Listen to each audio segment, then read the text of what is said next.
against the wind. The wind's 120 knots from the west. Look at that thing, dude.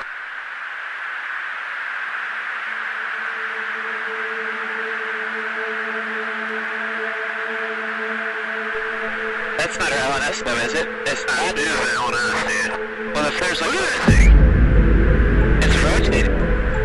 ለአስርተ ዓመታት የሴራ ንድፈ ሐሳብ ወይም ደግሞ ኮንስፓይሬሲ ቲዮሪ ተብሎ ሲናቅ የነበረው ጉዳይ ዛሬ በይፋ የፔንታገን ዋነኛ የቤት ሥራ ሆኗል። በዓለማችን ላይ እጅግ ዘመናዊ ወታደራዊ ተቋም የሆነው የአሜሪካ መከላከያ ሚኒስቴር ለዩፎዎች ብቻ የሚሆን war.gov/ufo የተሰኘ ድረገጽ ለምን መክፈት አስፈለገው? ይህ ፕሬዝዳንት ትራምፕ በሰጡት ቀጥተኛ ትዕዛዝ የመጣ የግልጽነት አብዮት ወይንስ ከዚህ በስተጀርባ የተደበቀ ሌላ ወታደራዊ ስልት አለ?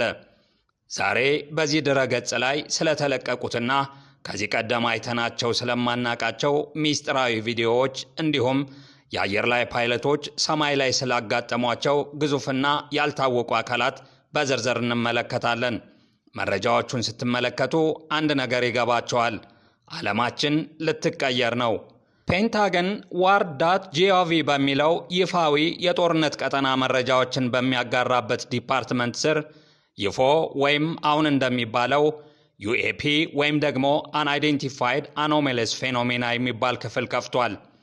ይህ ድረገጽ እንዲከፈት ትዕዛዝ የሰጡት ፕሬዝዳንት ትራምፕ ህዝቡ እውነቱን የማወቅ መብት አለው በማለት መረጃዎቹ ያለምንም ሳንሱር እንዲለቀቁ አዝዘዋል። ግን ለምንድነው አሁን የሆነው? ለምንስ ነው ወታደራዊ ተቋም ያልታወቁ አካላትን ከብሔራዊ ደህንነት ስጋት ጋር እያያያዛቸው ያለው? በዚህ ቪዲዮ ውስጥ ድረገጹ ላይ የተቀመጡትን ሚስጥራዊ ካርታዎች፣ የራዳር መረጃዎችንና ፔንታገን ሊያስረዳቸው ያልቻላቸው አስገራሚ ክስተቶችን አንድ ባንድ እንፈትሻለን። እስከ ቪዲዮ መጨረሻ ድረስ አብራችሁን ቆዩ። ምክንያቱም መጨረሻ ላይ የምናየው መረጃ እስካሁን ስለ ዩፎዎች የነበራችሁን ግንዛቤ ሙሉ ለሙሉ ሊቀይር ይችላል።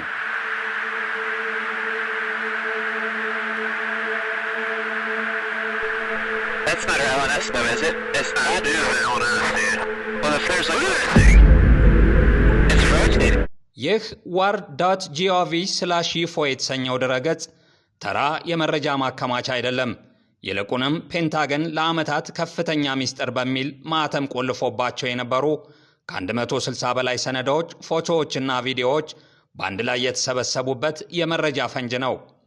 በፕሬዝዳንት ትራምፕ ፕሬዚደንሻል አንሲሊንግ ኤንድ ሪፖርቲንግ ሲስተም መርሃ ግብር አማካኝነት ይፋ በሆነ በዚህ ድረገጽ ላይ ለመጀመሪያ ጊዜ ያየናቸው መረጃዎች እጅግ አስደንጋጭ ናቸው። ለምሳሌ እንደ አውሮፓውያን ዘመን አቆጣጠር በ2024 በጃፓን ሰማይ ላይ የታየው የአሜሪካ እግር ኳስ ወይም ደግሞ ፉትቦል ሼፕድ ያለው አካል የሚያሳየው ኢንፍራሬድ ቪዲዮ አንዱ ነው። ወታደራዊ ተቋም ይህንን አካል ያልተፈታ ጉዳይ ወይም አንሪዞልቭድ ኬዝ ሲል ፈርጆታል። ትርጉሙም ምን እንደሆነ፣ ከየት እንደመጣና እንዴት እንደሚንቀሳቀስ ዓለም ላይ ካሉ ቴክኖሎጂዎች ጋር ሊያገናኙት አልቻሉም ማለት ነው። የበለጠ የሚገርመው ደግሞ በናሳ ተመራማሪዎች ሳይቀር ዕውቅና የተሰጣቸው የአፖሎ 12 እና 17 የጠፈር ተልእኮዎች ሚስጥራዊ ፋይሎች ናቸው። በድረገጹ ላይ በተለቀቁት የድምፅ ቅጂዎች የጠፈር ተመራማሪዎቹ በጨረቃ ላይ ሲያርፉ የጁላይ 4 ርችት የሚመስሉ ብልጭታዎችንና መንኮራኩራቸውን የሚከተሉ ያልታወቁ አካላት ሲዘግቡ ይሰማል። ሰነዶቹ ለአስርተ ዓመታት የተሰበሰቡ ወታደራዊ ጽሑፎችን ያካትታሉ። በአፖሎ የጨረቃ ጉዞ ወቅት የቀረቡ ሪፖርቶችና ምንነታቸው ያልታወቁ በራሪ ፍጥረቶች ወይም ዩፎዎች አይተናል ያሉ ሰዎች ምስክርነትም ተካቷል።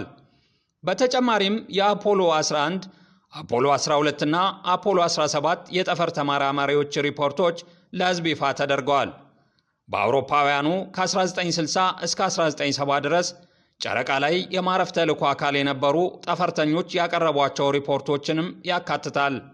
የአፖሎ 11 ጠፈርተኛ በዝ አንድሪን በ1969 በሰጠው ቃለ መጠይቅ እንደተናገረው በጨረቃ ጉዞ ወቅት ለማስረዳት የሚከብዱ ነገሮችን ተመልክቷል። አንዳች የብርሃን ምንጭ ተመልክቻለሁ፣ ምናልባት ጨረራ ሊሆን ይችላል ብለን ወስደነዋል ብሏል። በ1969 ጨረቃ ላይ የተራመደውና የአፖሎ 12 አባል የነበረው ጠፈርተኛ አለን ቢል የብርሃን ቅንጣቶችና ጨረሮች መመልከቱን ተናግሯል። እነዚህ የብርሃን ፍንጣቂዎች ከጨረቃ ያመለጡ እንደሚመስሉ ገልጾ ህዋ ላይ ሲንሳፈፉ ነበርም ብሏል። በ1972 በአፖሎ 17 ተልዕኮ ውስጥ የነበሩ 2 ተፈርጠኞች መንኮራኩር ውስጥ ሳሉ የብርሃን ነጸብራቅ ማየታቸውን ገልጸዋል። የአሜሪካ የነጻነት ቀን ሲከበር የሚለኮሱ ርችቶችን የሚመስል ብርሃን ማየቱን ጠፈርተኛ ጃክ ሸሚት ተናግሯል። ብርሃኑ ከበረዶ አካል ላይ የተንጸባረቀ ሊሆን እንደሚችልም ገልጿል።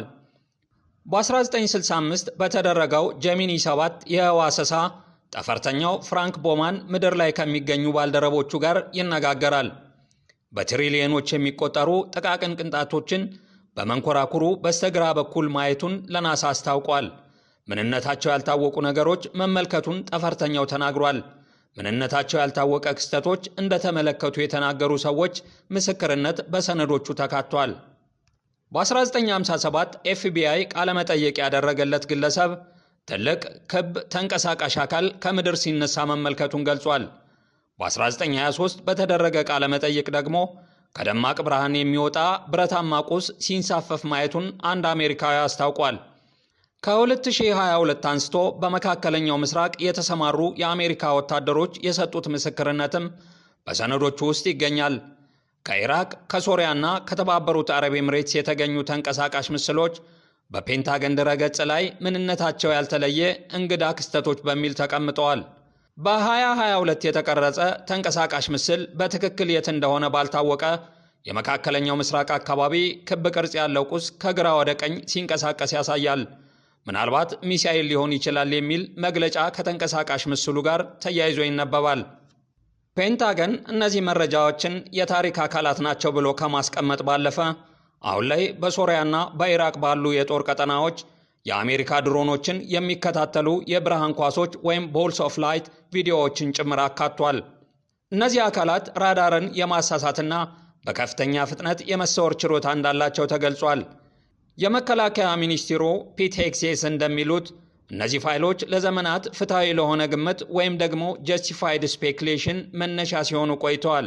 አሁን ግን በድረገጹ ላይ ያሉት መረጃዎች እንደሚያሳዩት ጉዳዩ ከመዝናኛነት ባለፈ ብሔራዊ ደህንነትን የሚመለከት ሆኗል። በተለይ በሆርሙዝ ባህረ ሰላጤ ላይ የታዩት እንቅስቃሴዎች ወታደራዊውን ተቋም ክፉኛ አሳስበውታል። ድረገጹ ላይ የሚገኙት ሪፖርቶች እንደሚያመለክቱት እነዚህ አካላት ምንም አይነት የሚታይ ሞተር ወይም ጭስ ሳይኖራቸው የድምፅን ፍጥነት በ5 እጥፍ ይበልጣሉ። ይህ ማለት የትኛውም የአሁኑ ዘመን ሚሳኤል ወይም ተዋጊ ጀት ሊደርስባቸው አይችልም ማለት ነው። አሁን መመለስ ያለበት ትልቁ ጥያቄ ይሄ ነው። ፔንታገን ለምን አሁን መረጃዎቹን ይፋ ለማድረግ ወሰነ? ይህ የፕሬዝዳንት ትራምፕ የግልጽነት አዋጅ ውጤት ብቻ ነው ወይንስ ከጀርባው ሌላ ወታደራዊ ዝግጅት አለ? በwar.gov/info ድረገጽ ላይ የታተሙት ሰነዶች አንድን እውነት ፍንጭ ይሰጡናል። ወታደራዊ ተቋሙ እነዚህን አካላት አስፈራሪ ከሚል ፍረጃ ይልቅ ያልታወቁ ቴክኖሎጂዎች በሚል ስያሜ እየጠራቸው ነው። ይህም ማለት አሜሪካ በእነዚህ አካላት ላይ ያላትን የቴክኖሎጂ የበላይነት እያጣች መሆኑን በውስጠ ታዋቂነት እያመነች ሊሆን ይችላል። ድረገጹ ላይ የተቀመጠው ወይም ያለምንም ሳንሱር የመልቀቅ መመሪያ ደግሞ መንግስት ከዚህ ቀደም የነበረውን ሁሉንም ነገር የመደበቅ ስትራቴጂ ሙሉ በሙሉ መቀየሩን ያሳያል። እስከ ዛሬ ድረስ ዩፎዎችን ማየት እንደ ቅዠት ወይም እንደ ተረት ይታይ ነበር። ዛሬ ግን በይፋዊ የመከላከያ ሚኒስቴር ገጽ ላይ በቪዲዮና በራዳር የተደገፉ መረጃዎችን እያየን ነው። የድረገጽ በቀጣይ ወራት በሺዎች የሚቆጠሩ ተጨማሪ ፋይሎችን እንደሚለቅ ተናግሯል። ምናልባትም በቅርቡ እኛ ብቻ አይደለንም የሚለው ታሪካዊ መግለጫ ሲሰጥ ልንሰማ እንችላለን። ፔንታገን ይህንን ድረገጽ መክፈቱ ብቻውን ትልቅ መልእክት አለው። እውነቱ ካሁን በኋላ ሊደበቅ አይችልም። እናም እውነቱ ከምናስበው በላይ ቅርብ ሊሆን ይችላል። ክቡራትና ክቡራን የቻናላችን ቤተሰቦች እናንተስ ስለ ጉዳዩ ምን ታስባላችሁ?